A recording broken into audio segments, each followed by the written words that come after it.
주 예수와 함께 날마다 날마다 우리 걸어가리. 어린아이 같은 우리 미련하고 약하나 주의 손에 이끌려 생명길로 가겠네.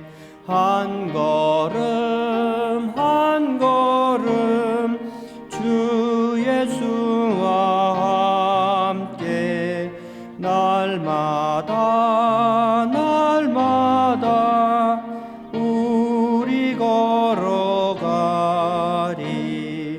꽃이 피는 들판이나 험한 골짜기라도 주가 인도하는 대로 주와 같이 가겠네. 한 걸음 한 걸음 주 예수와 함께 날마다 날마다 우리 걸어가리.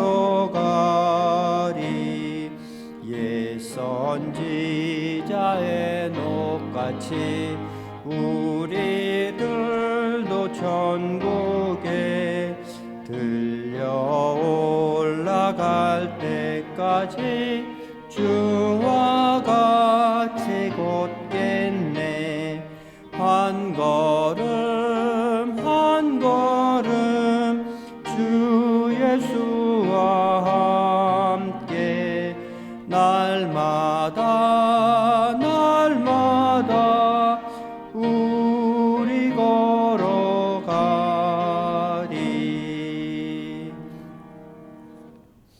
찬송가 149장 주 달려 죽은 십자가 찬양하시겠습니다.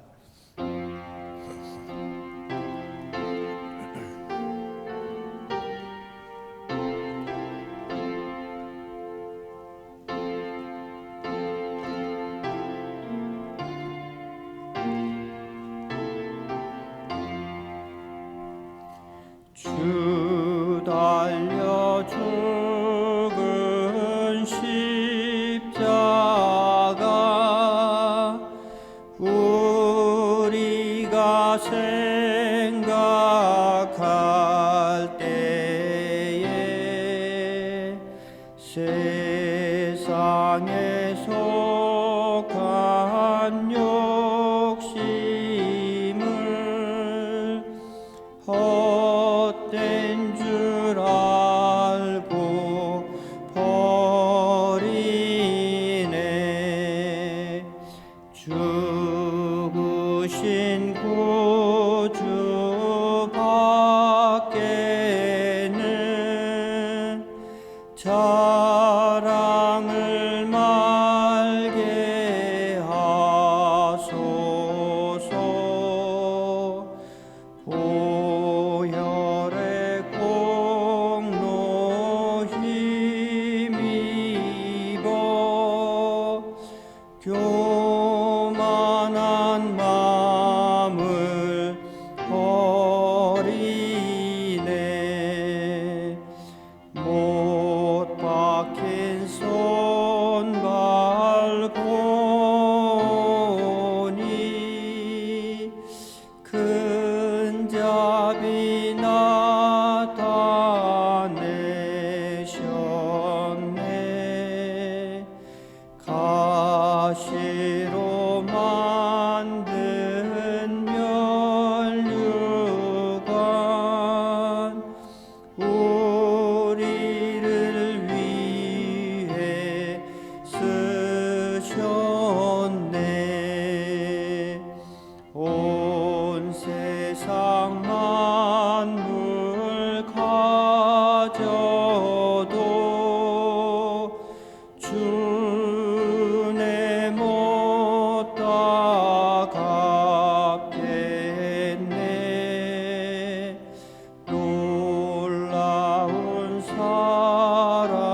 사도신경으로 우리의 신앙을 고백하겠습니다.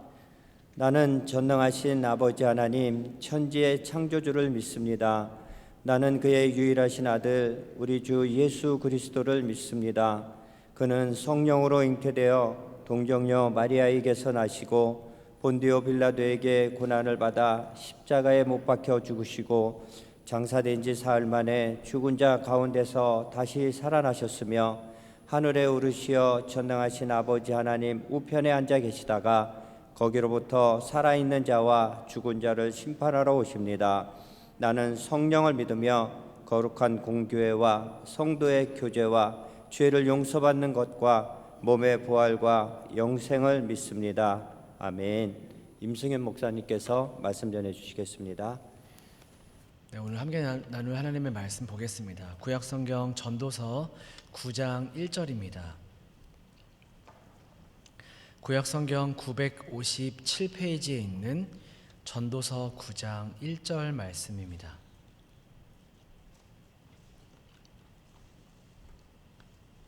전도서 9장 1절 말씀 제가 봉독하겠습니다.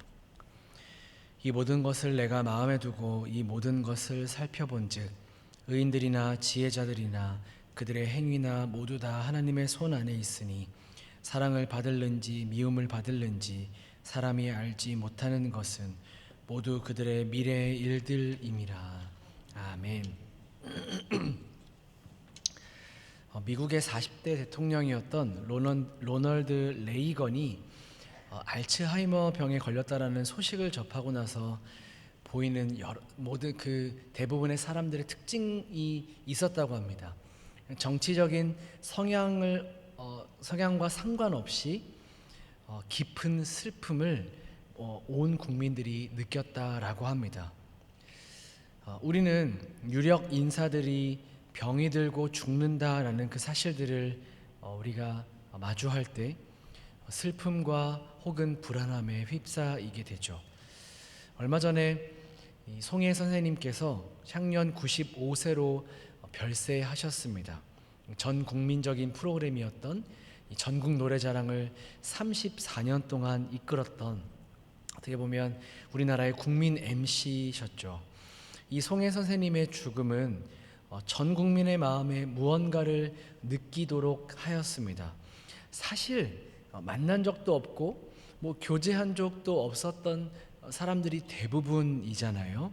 그런데 유명한 누군가가 병이 들고 죽는다라는 그 사실, 그것은 우리에게 많은 영향을 줍니다. 어떤 영향을 줄까요? 내가 나의 삶의 통제권을 쥐고 있다라는 이 자만이 무너지게 됩니다. 그 자만이 공격받게 된다라는 것이죠. 죽음 앞에 두려움이 엄습합니다. 우리의 삶은 덧없음, 불확실함, 그리고 모든 종류의 악에 무기력한 취약함을 보입니다. 그리고 그것이 인생이죠. 전도서는 이와 비슷한 세 가지의 알 수 없는 것을 끊임없이 우리에게 이야기합니다. 첫 번째, 사람은 미래를 알 수 없습니다. 그리고 두 번째, 사람의 행동에 대한 판단을 하나님이 하시는데 그 판단을 우리가 알 수 없습니다. 마지막, 사후 세계가 어떤지를 알 수 없습니다. 하나님께서 어떤 식으로 미래를 이끌어 가시는지 사람을 알 길이 없습니다. 또한 하나님의 관점에서 선악에 대한 판단이 어떠한지, 사람의 어떤 행동을 선으로 보아야 하고 악으로 보아야 하는지를 알 수 없습니다. 죽음 이후의 세계에 대해서 전도서는 끊임없이 우리에게 판단하지 못하도록 만듭니다. 알 수 없는 것이죠. 미래를 알 수 없다라는 것, 이 안에 모든 사람들은 평등합니다. 단 한 가지는 분명하게 압니다. 모든 사람들이 죽는다라는 것입니다. 이 아래 모든 인간이 다 평등합니다. 모두 같은 상황에 놓여져 있는 것이죠.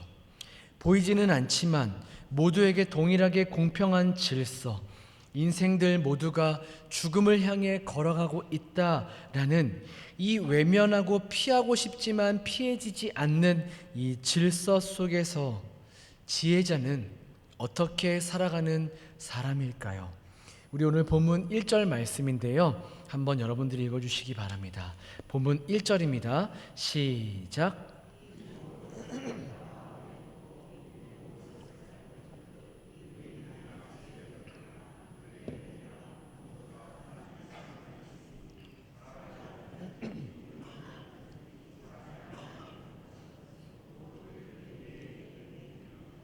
아멘.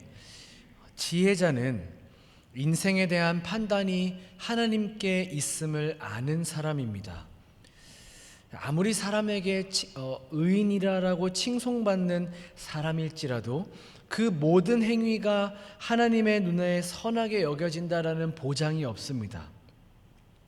사람들의 손가락질을 받으며 저 사람은 나쁜 사람이야, 악인이야 라고 낙인 찍혔다 할지라도 그 모든 행위가 하나님의 벌을 받기에 합당하다 라고 우리가 말할 수 있는 보장이 없습니다. 어떻게 해야 선이냐, 어떻게 행동해야 악한 것이냐, 이것이 아니라 중요한 것은 오늘 전도서는 우리에게 선악의 가치 판단 기준을 인간이 아니라 하나님께 두어야 한다라고 말하고 있는 것입니다. 개인의 삶에서 일어나는 좋은 일, 나쁜 일을 선악의 기준으로 삼지 말아야 하는 것이죠. 왜요? 하나님께서 보실 때 무엇이 좋은 일이고 무엇이 나쁜 일인지를 사람이 알지 못하기 때문입니다. 이것이 지혜라고 전도서는 말하고 있습니다. 모든 것이 하나님 앞에 있는 것, 오직 판단을 하나님이 하신다라는 것이죠. 우리의 믿음의 선배들이 그토록 외쳤던 코람데오, 하나님 앞에서라는 이 외침은 하나님 앞에 있으니 그 눈을 의식해서 죄 짓지 말고 잘 살자, 행동 똑바로 하자, 잘하지 못하지 말자, 제대로 살아야 해라는 단순한 구호나 외침이 아닙니다. 전도자가 말하고 있는 것처럼 모든 것이 하나님의 손 안에, 모든 것이 하나님 앞에 있다라는 것, 그 모든 판단을 하나님께서 하신다라는 것을 기억할 때 갖게 되는 담대함, 열의, 뚜렷함, 그것을 가진 채 살아갈 수 있다라고 말하는 것 아닐까요? 어떤 상황 속에도 그래서 우리는 담대할 수 있습니다. 하나님의 그 장중에 우리의 모든 미래가 있기 때문입니다. 의인이나 악인이나 인간은 미래를 알 수 없습니다. 그리고 판단할 수도 없지요. 여러분, 그래서 허무한가요? 허탈한가요? 내가 내 인생을 준비하며, 내가 내 미래를 준비하며 살아가는 것이 더덥다라고 느껴지십니까? 실제로 많은 사람들이 이런 무기력함 속에 인생의 시간들을 허비하며 살아갑니다. 그러나 신자는 그렇게 살 수 없습니다. 왜냐하면 하나님의 손 안에 우리의 미래가 있다는 것을 알기 때문입니다.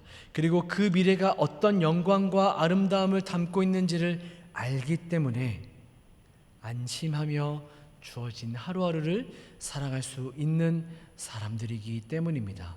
그 미래가 도래하기까지의 이 지혜자의 삶, 선을 행하는 삶 모두는 하나님의 손 안에 달려 있습니다.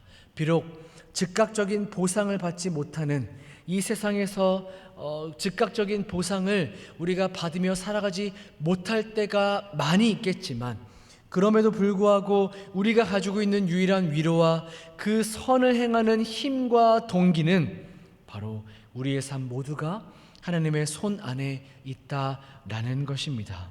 오늘 전도자도 의인이 그 행한 대로 보응을 받지 못한다라는 것을 이야기합니다.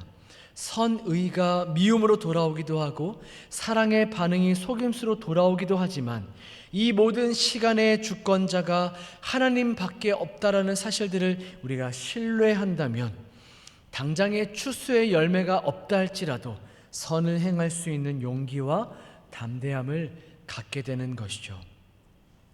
여러분, 지혜자는 인생의 판단이 하나님께 있음을 아는 사람들입니다. 또한 지혜자는 죽음 앞에서 모든 인간이 평등하다라는 것을 아는 사람입니다. 우리 4절과 5절 말씀 한번 보실까요? 4절 제가, 5절 여러분들 읽어주시기 바랍니다. 모든 산자들 중에 들어있는 자에게는 누구나 소망이 있음은 산 개가 죽은 사자보다 낫기 때문이라.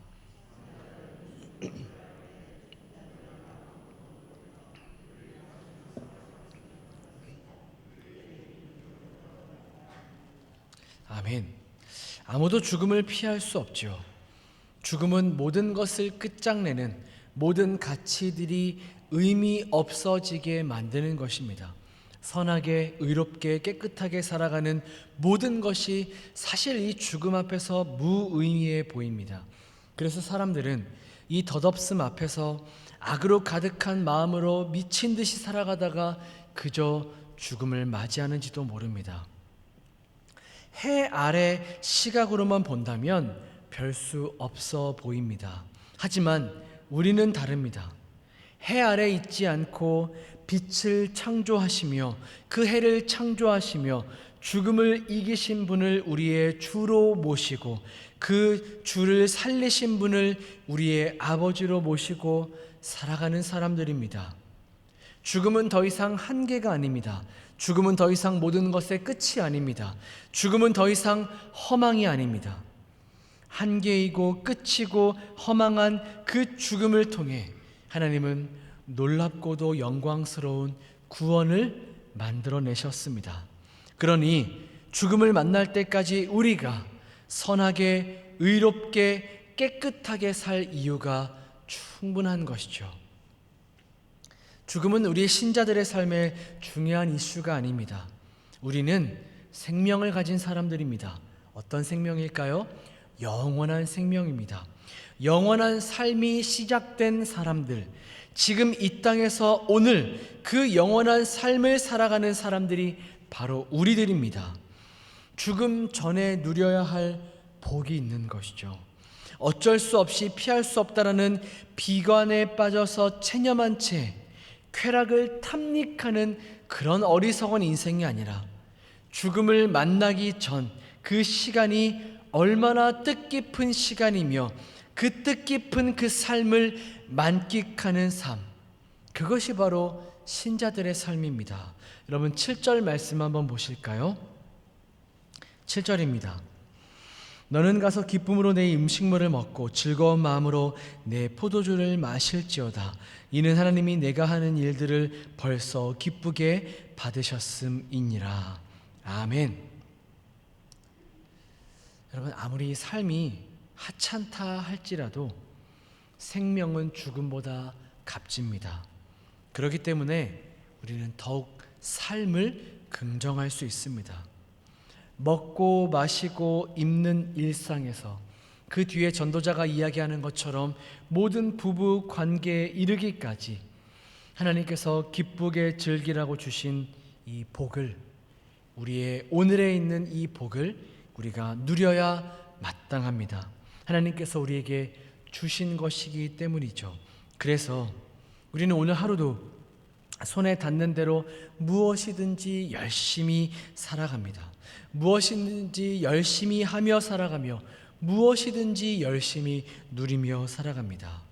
이것이 죽음을 앞두고 있는 그 죽음을 앞에 두고 살아가는 지혜자의 인생이라는 것입니다. 사랑하는 성도 여러분, 악인과 의인 모두가 그 앞날을 알 수 없고 그들 모두에게 예외 없이 찾아오는 그 죽음, 그 현실을 우리 모두가 살아갑니다. 그 현실은 때로 우리를 불편하게 합니다. 그러나 시간과 인생의 모든 주권이 하나님 아버지께 있으니 그분의 뜻과 그분의 계획 안에 그 말씀을 쫓아 우리가 오늘 하루를 살아가야 한다라는 것입니다. 또한 살아있는 동안 주께서 우리에게 주신 그 복을 향유하며 살아가는 것이 유한하고 예측할 수 없는 인생을 살아가는 지혜자의 삶인 줄을 믿습니다. 오늘 이 지혜의 말씀을 통해 우리가 이 지혜를 다시 한번 우리의 마음 가운데 새기고 주어진 삶을 누리며 살아가며 아버지 하나님의 판단하심을 기다리고 기대하며 그렇게 담대함으로 주어진 우리 하루의 오늘 모든 시간을 살아내는 우리 모두가 되시기를 간절히 축복합니다. 우리 주신 말씀 가지고 기도하겠습니다. 하나님께서 여러분들에게 말씀하신 그 말씀 붙들고 지혜자의 인생으로 살아가게 해달라고 우리 말씀 붙들고 기도하겠습니다. 몇 가지 기도 제목 가지고 함께 기도하겠습니다. 담임 목사님을 위해서 기도할 때 담임 목사님 영육간에 강건함을 주시도록, 특별히 종아리 근육 파열된 모든 부분이 속히 치료될 수 있도록 우리 목사님 붙들어 달라고 기도하겠습니다. 우리 목사님 마음 가운데 늘 하나님의 말씀을 샘솟든 솟아나는 그 하나님의 말씀을 그 은혜를 마음 가운데 부어주셔서 그 주의 마음 가지고 목양의 사역들 잘 감당하실 수 있도록 기도하시도록 기도해 주시기를 바랍니다. 우리 교회를 위해서 기도할 때 우리 교회가 구원의 방주 역할을 잘 감당할 수 있는 교회가 되게 하시고 12월에 감당하고 있는 모든 사역들 잘 감당하고 마무리될 수 있도록 성탄 감사 예배와 송구 영신 예배, 성탄 발표의 모든 일들이 잘 순적하게 진행될 수 있도록 기도해 주시기를 바랍니다. 그리고 우리 김민선 목사님 리빙 처치 준비하시는 과정 하나님께서 함께 해달라고 붙들어 달라고 함께 기도하도록 하겠습니다. 우리 선교사님들을 기억하시면서 그리고 나라와 민족을 위해서 우리 환우 이름 한 명, 두 명의 이름을 불러가시면서 집중적으로 기도하시다가 여러분 각자 가지고 나오신 기도 제목들 가지고 기도하시다 돌아가시면 좋을 것 같습니다. 이 시간 함께 주여 한번 부르고 함께 기도하겠습니다. 주여